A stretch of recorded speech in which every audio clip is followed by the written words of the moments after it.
ସଫଳତା ଗୋଟିଏ ଶବ୍ଦ, ହେଲେ ଏହା ପଛରେ କେତେ ସ୍ୱପ୍ନ, କେତେ ପରିଶ୍ରମ ଲୁଚି ରହିଛି।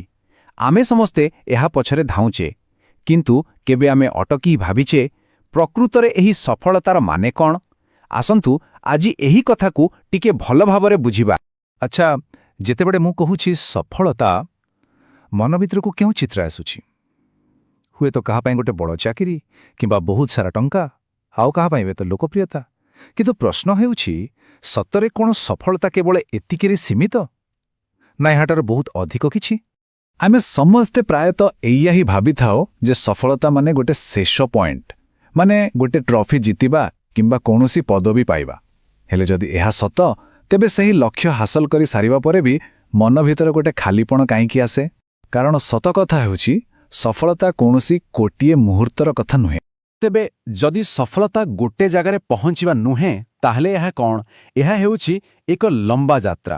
ହଁ, ଉଠାପ୍ରକା, ଭଲ ମନ୍ଦ ଅନୁଭୂତିରେ ଭରା ଏକ ରାସ୍ତା। ଆଉ ଜାଣନ୍ତି, ଏହି ରାସ୍ତାର ପ୍ରତିଟି ମୋଡ଼ ଆମକୁ କିଛି ନା କିଛି ନୂଆ ଶିଖେଇଥାଏ। ହେଲେ ସବୁଠୁ ଆଶ୍ଚର୍ଯ୍ୟର କଥା କ'ଣ ଜାଣନ୍ତି? ସଫଳତାର ଏହି ବଡ଼ ଯାତ୍ରାଟା କୌଣସି ଜିତିବାରୁ ଆରମ୍ଭ ହୁଏନି। ଏହାର ଆରମ୍ଭ ହୁଏ ବିଫଳତାରୁ। ସଫଳତାର ମୂଳଦୁଆଟି କିଛି ଏମିତି ତିଆରି ହୁଏ।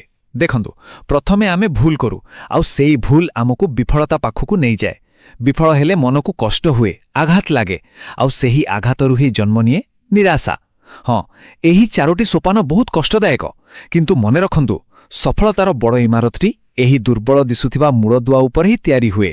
ତେଣୁ ଗୁରୁତ୍ୱପୂର୍ଣ୍ଣ କଥା ହେଉଛି ପଡ଼ିଯିବାଟା ନୁହେଁ, ବରଂ ପଡ଼ିବା ପରେ ପୁଣି ଥରେ ଉଠି ଛିଡ଼ା ହେବାର ସେହି ସାହସ। କାରଣ ପ୍ରତିଟି ପତନ ପରେ ଯିଏ ଉଠିବାକୁ ଚେଷ୍ଟା କରେ, ସେ ହିଁ ପ୍ରକୃତରେ ଆଗାମୀ ଦିନର ବିଜେତା ହୋଇଥାଏ। ଆସନ୍ତୁ ଏବେ ବିଫଳତାର ପ୍ରକୃତ ଉଦ୍ଦେଶ୍ୟ ବିଷୟରେ ଟିକେ କଥା ହେବା। ଆମେ ଯାହାକୁ ଗୋଟେ ଅଭିଶାପ ବୋଲି ଭାବୁ, ତା ଭିତରେ ପ୍ରକୃତରେ କେତେ ଶକ୍ତି ଲୁଚି ରହିଛି, ଚାଲନ୍ତୁ ଦେଖିବା। ଦେଖନ୍ତୁ, ବିଫଳତା ଆମକୁ ଭାଙ୍ଗି ଦେବା ପାଇଁ ଆସେନି। ଏହାର ପ୍ରକୃତ ଉଦ୍ଦେଶ୍ୟ ହେଉଛି ଆମକୁ ଆହୁରି ମଜବୁତ କରିବା। ଏହା ଆମ ଦୁର୍ବଳତାକୁ ଦେଖାଇଦିଏ, ଯେମିତିକି ଆମେ ସେହି ଭଙ୍ଗା ଅଂଶକୁ ପୂର୍ବ ଅପେକ୍ଷା ଆହୁରି ଶକ୍ତିଶାଳୀ କରି ଯୋଡ଼ିପାରିବା। ଏଠି ଗୋଟେ ବହୁତ ସୁନ୍ଦର କଥା କୁହାଯାଇଛି। ଭାବନ୍ତୁ ତ, ଜୀବନର ସବୁଠୁ କଠିନ ସମୟଟା ଗୋଟେ ଗଭୀର ଅନ୍ଧାର ରାତି ଭଳି। ଆଉ ରାତିର ଅନ୍ଧାର ଯେତେ ବେଶୀ ଗଭୀର ହୁଏ, ସକାଳର ଆଲୁଅ ସେତିକି ବେଶୀ ଉଜ୍ଜ୍ୱଳ ଲାଗେ। ଠିକ୍ ସେମିତି ଆମର ସଂଘର୍ଷ ଯେତେ କଠିନ ହେବ, ସଫଳତାର ସ୍ୱାଦ ବି ସେତିକି ମିଠା ଲାଗିବ। ତାହେଲେ ସେହି ଅନ୍ଧାର ରାତିକୁ ପାର କରି ଉଜ୍ଜ୍ୱଳ ସକାଳ ପର୍ଯ୍ୟନ୍ତ ଅପେକ୍ଷା କରିବା ପାଇଁ ସବୁଠାରୁ ଗୁରୁତ୍ୱପୂର୍ଣ୍ଣ ଗୁଣ କ'ଣ? ଉତ୍ତର ହେଉଛି ଧୈର୍ଯ୍ୟ। ଏହା ହିଁ ସଫଳତାର ଅସଲ ଚାବିକାଠି। ଶେଷରେ ସଫଳ ସେଇମାନେ ହିଁ ହୁଅନ୍ତି ଯେଉଁମାନେ ଧୈର୍ଯ୍ୟ ଧରନ୍ତି ଆଉ ଯେଉଁମାନେ କେବେ ହାର ମାନନ୍ତି ନାହିଁ। ଏହି ଦୁଇଟି ଗୁଣ ହିଁ ଜଣକୁ ନିଜ ସଫଳତାର କାହାଣୀ ନିଜେ ଲେଖିବାକୁ ସାହାଯ୍ୟ କରେ। ତେବେ ଏତେ ସବୁ ଆଲୋଚନା ପରେ ଆସନ୍ତୁ ଏବେ ସଫଳତାର ଅସଲ ସଂଜ୍ଞା କ'ଣ, ତାକୁ ବୁଝିବା।